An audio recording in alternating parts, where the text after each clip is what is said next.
Saturday marks 1 year since the death of triathlete Choi Suk-hyeon, a tragedy that put South Korea's hyper-competitive, at times abusive elite sports scene in the spotlight.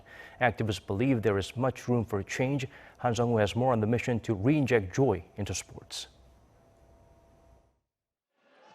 Until now, South Korea's sports culture has revolved around results, a select elite winning medals in the name of national prestige.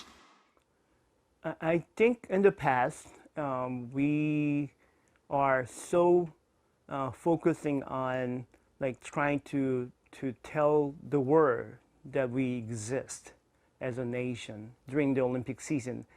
Korea is one of the few countries who's still counting how many gold medals and silver and bronze. Seeing it as the root of the abuse suffered by Korean athletes, activists like Chung have long tried to reverse this trend, and now they're starting to gain momentum.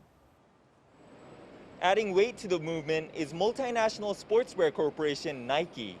Through its recently launched Play New campaign, Nike Korea aims to shift the focus away from excessive competition to athletes actually having some fun. Featuring as its main model is short track speed skater Shim Seok-hye, who's also credited for breathing life into the Me Too movement among athletes in Korea. One varsity program true to Play New's message is Seoul National University Soccer.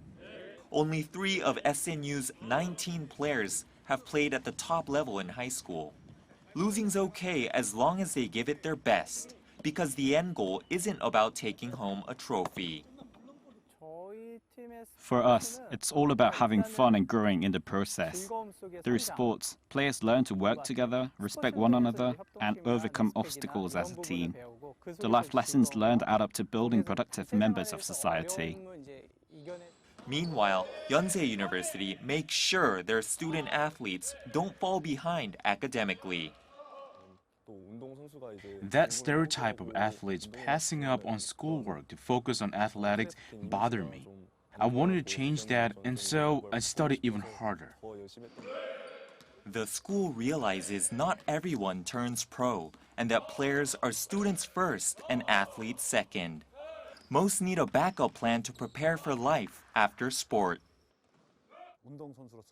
Whether it's due to injuries or simply a lack of skill, some athletes just don't make it to the top and give up halfway.